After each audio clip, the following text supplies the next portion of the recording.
अस्सलाम वालेकुम डॉक्टर्स। हम लोग लास्ट वीडियो में डिस्कस कर रहे थे आयरन डेफिशिएंसी एनीमिया को।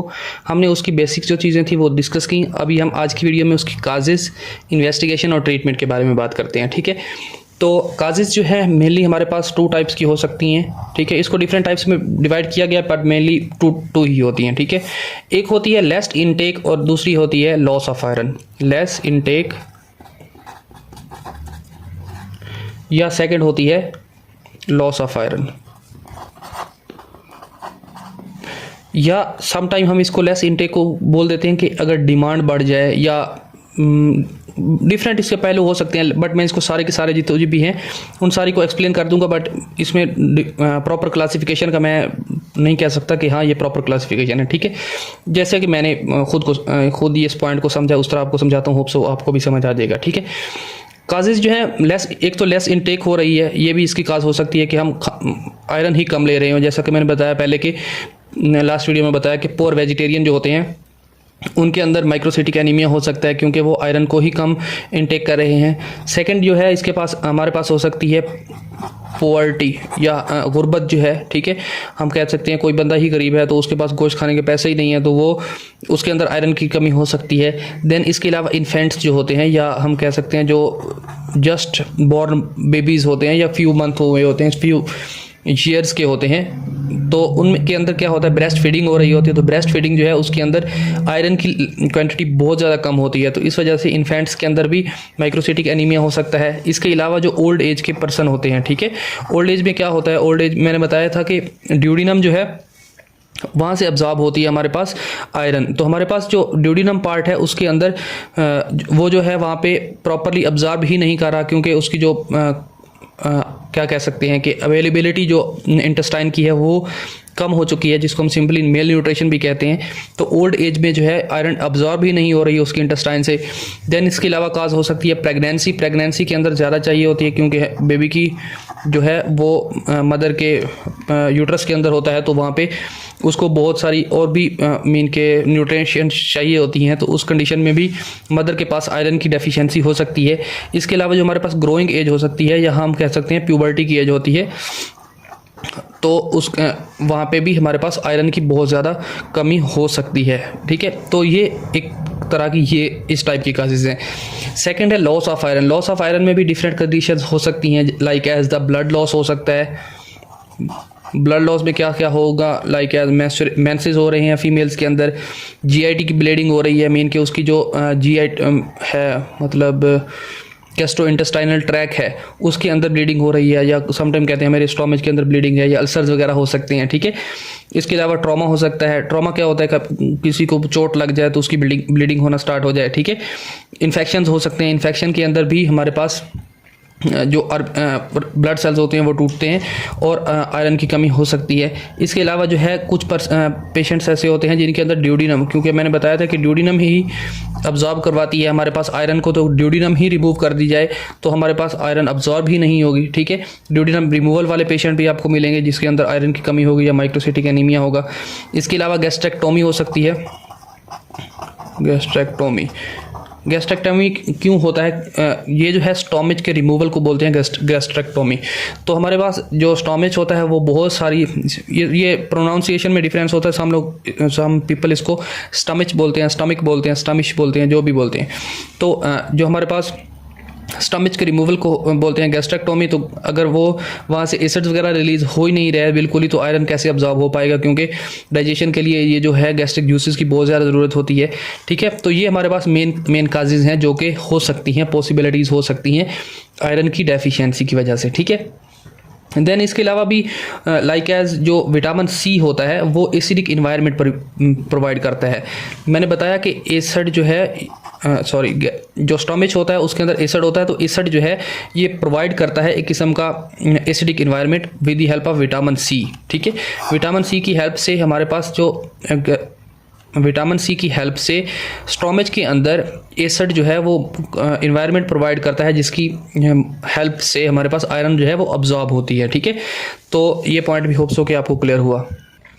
एक पॉइंट और भी मैं यहाँ पे आपको मस्ट मेंशन करना चाहूँगा, वो ये है कि जो आयरन होती है वो हमारी जो म्यूकोजा होती है या म्यूकस लेयर होती है, म्यूकोजा जो हमारी GIT के अंदर म्यूकोजल लेयर होती है उसको मेंटेन करती है। आपको पता है कि हर 24 घंटे के बाद जो हमारी म्यूकोजल लेयर ऑफ GIT है क्या होती है, ये देखें, ये फॉर एग्जांपल GIT है, ये एसोफेगस है फॉर एग्जांपल, और यहाँ पे म्यूकस की एक लेयर होती है, ठीक है। तो हर 24 घंटे के बाद ये निकल जाती है और यहाँ पे न्यू मेंटेन हो जाती है। तो वो न्यू मेंटेन जो है वो आयरन करवाता है, ठीक है। ये जस्ट एक पॉइंट था जो मैं यहाँ पे बताना चाह रहा था कि आयरन जो है वो GIT के म्यूकोजा को हेल्प करती है कि मेंटेन रखे, ठीक है। हर 24 आवर्स के बाद जो हमारी म्यूकोजा होती है वो सारी की सारी डिस्ट्रॉय हो जाती है या शेड ऑफ हो जाती है, ठीक है, और न्यू बन जाती है with the help of iron, ठीक है। एक सिंड्रोम होता है जिसको बोलते हैं हम पाल्मिर विल्सन सिंड्रोम। मैं यहाँ पे टाइप लिख देता हूँ,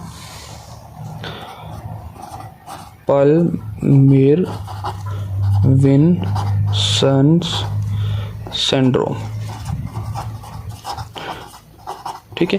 पाल्मिर-विल्सन सिंड्रोम। पाल्मिर-विल्सन सिंड्रोम क्या होता है, इसके अंदर 3 सिम्टम्स होते हैं, या हम कह सकते हैं एक ट्रायंगल होती है, ठीक है। ट्रायंगल में क्या होगा, first one is the iron deficiency anaemia, iron deficiency anaemia. Second जो पॉइंट है हमारे पास इसके अंदर होगा ग्लॉइटस,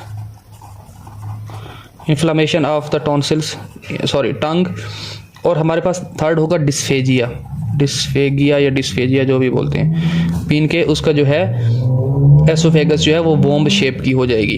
तो ये तीनों सिम्टम्स अगर किसी भी पेशेंट के अंदर प्रेजेंट होते हैं तो हम उनको बोलते हैं पाल्मिर-विल्सन सिंड्रोम। जब भी आप आयरन डेफिशिएंसी एनीमिया के पेशेंट को देख रहे हैं तो ये 2 सिम्टम मस्ट देखें कि उसकी जो टंग है वो तो इन्फ्लेम्ड नहीं है, और अगर उसको डिस्फेगिया तो नहीं है, मीन कि वो उसकी जो एसोफेगस है वो प्रॉपरली स्वेलिंग में हेल्प नहीं कर पा रही होती सम टाइम, ठीक है। तो ये जो है 3 सिम्टम होंगी तो हम उसको बोल देंगे पाल्मिर-विल्सन सिंड्रोम, ठीक है। उसको सिंपली आयरन डेफिशिएंसी एनीमिया नहीं होगा, ये भी सिम्टम साथ होगी, ठीक है। इन्वेस्टिगेशन की बात करते हैं कि हम इसको डायग्नोज कैसे कर सकते हैं। इसको डायग्नोज करने के लिए जो है किसी भी एनीमिया को डायग्नोज करने के लिए 3 स्टेप होते हैं। कौन कौन से 3 step? First one is the CBC, ठीक है। Second one is the peripheral smear, peripheral smear, और थर्ड वन जो है हमारे पास वो होता है investigation of choice, investigation of choice, ठीक है। ये 3 स्टेप होते हैं किसी भी एनीमिया को डायग्नोज करने के लिए। तो हमारे पास CBC फर्स्ट फॉल है CBC में हम क्या देखते हैं, आयरन डेफिशिएंसी एनीमिया है तो CBC में हीमोग्लोबिन ऑफ कोर्स कम होगी, क्योंकि हीमोग्लोबिन प्रॉपर्ली प्रोड्यूस ही नहीं हो रही। हिमेटोक्रेट कम होगा, ठीक है, जो कि मैंने फर्स्ट वीडियो में बताया था कि हिमेटोक्रेट क्या होता है, पैक्ड RBC वॉल्यूम जो होता है वो कम होगा, ठीक है। देन RBCs कम होंगे CBC के अंदर, हम देखेंगे proper. Then peripheral smear, Pakistan में जो मैंने टेस्ट देखे हैं मोस्टली उनमें ऐसा क्या होता है कि हम CBC करवाएं तो उसमें पेरिफेरल स्मीयर के भी कुछ टेस्ट दे देते हैं, लाइक एज जो मैंने बताया कि MCV मीन कार्पस्कुलर वॉल्यूम, जिसके ऊपर हम माइक्रोसिटिक और माइक्रोसिटिक एनीमिया को डिफ्रेंशिएट कर रहे हैं। तो क्या होता है कि हमारे पास CBC के अंदर मोस्टली हमें वो पेरिफेरल स्मीयर भी बता देते हैं MCV का, ठीक है। तो सम टाइम अगर नहीं बताते किसी भी CBC टेस्ट के अंदर तो हम उसको पेरिफेरल स्मीयर करवा के MCV की वैल्यू फाइंड करेंगे कि इसके अंदर माइक्रोसिटिक है, मैक्रोसिटिक है या नॉर्मोसाइटिक एनीमिया है, ठीक है। तो इसको हम चेक कर सकते हैं पेरिफेरल स्मीयर के से। देन थर्ड स्टेप है investigation of choice. Investigation of choice के अंदर क्या है, इसमें हम करवाएंगे आयरन स्टडीज, ठीक है। ये फर्स्ट वाला थोड़ा सा लॉन्ग है क्योंकि इसमें ये सारा कुछ मुझे मेंशन करना पड़ रहा है, कुछ एक्स्ट्रा चीज़ें भी मेंशन करनी पड़ रही हैं। बाकी जो नेक्स्ट एनीमिया होंगे हम उनको शॉर्ट करते जाएंगे क्योंकि ये सारी की चीज़ें आपको नहीं बतानी पड़ेंगी। मैं सिंपली बोलूँगा CBC करवाएं, पेरिफेरल स्मीयर करवाएं और इन्वेस्टिगेशन ऑफ चॉइस के बारे में थोड़ी डिटेल बता दूंगा, ठीक है। तो आयरन स्टडीज़ करवाएंगे, इसके अंदर क्या होगा, आपके पास सीरम आयरन जो है वो कम होगी। सीरम आयरन क्या है कि जो हमारे पास ब्लड के अंदर सीरम होता है उसमें अंदर जो आयरन है वो कम होगी, ठीक है। देन हमारे पास फेरेटिन जो है वो आयरन कम होगी। फेरेटिन क्या था, फेरेटिन जो है वो स्टोर्ड फॉर्म ऑफ आयरन है, वो कम होगी। Then trans binding iron capacity, ठीक है, sorry trans iron binding capacity, इसको इस तरह लिखते हैं, ये क्या होगी, ये इंक्रीज हो जाएगी क्योंकि आयरन ही नहीं है, ठीक है। देन हमारे पास जो है सैचुरेटेड आयरन जो है वो कम होगी, ठीक है, सैचुरेटेड आयरन जो है वो कम होगी, ठीक है। आयरन है ही नहीं तो सैचुरेटेड कहाँ से हो जाएगी, ठीक है। तो ये हमारे पास इन्वेस्टिगेशन ऑफ चॉइस में 3 आयरन स्टडीज़ में हमने कुछ चीज़ें देखनी होती हैं जो कि हमें कंफर्म कर देती हैं कि वाकई ही ये आयरन डेफिशिएंसी एनीमिया है, ठीक है। नेक्स्ट ट्रीटमेंट की बात करते हैं हम। तो देखें ट्रीटमेंट में हमने क्या बात करनी है। ट्रीटमेंट में फर्स्ट ऑफ ऑल तो हमने एचबी लेवल देखना है, ठीक है, हीमोग्लोबिन का लेवल। अगर वो फॉर एग्जांपल 7 से कम है, लेस देन 7 ग्राम पर डेसीलीटर, ठीक है, तो हमने डायरेक्ट ब्लड ट्रांसफ्यूजन करवा देनी है, ठीक है।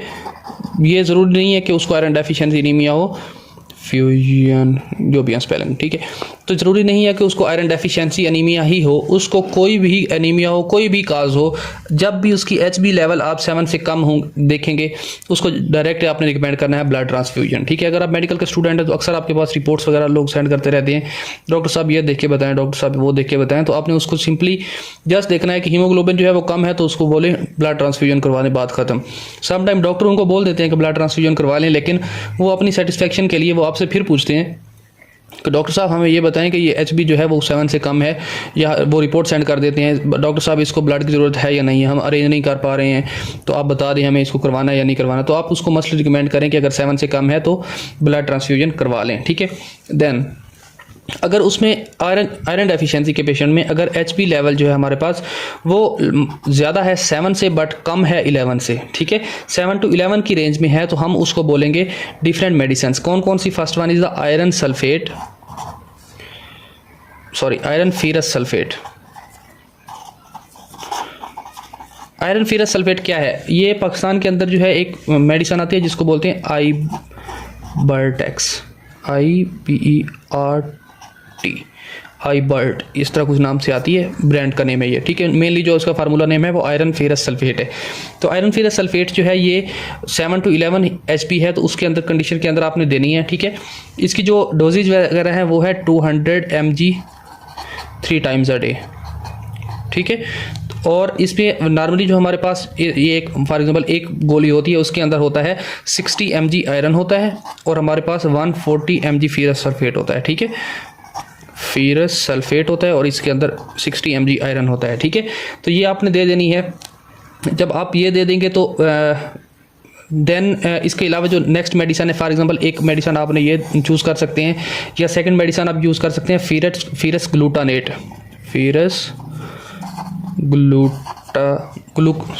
ग्लूकोनेट। फेरस ग्लूकोनेट क्या है? ये पाकिस्तान में एक मेडिसिन आती है सेंगोबियान के नाम से, ठीक है, सेंगोबियान ये ब्रांड नेम है, ठीक है।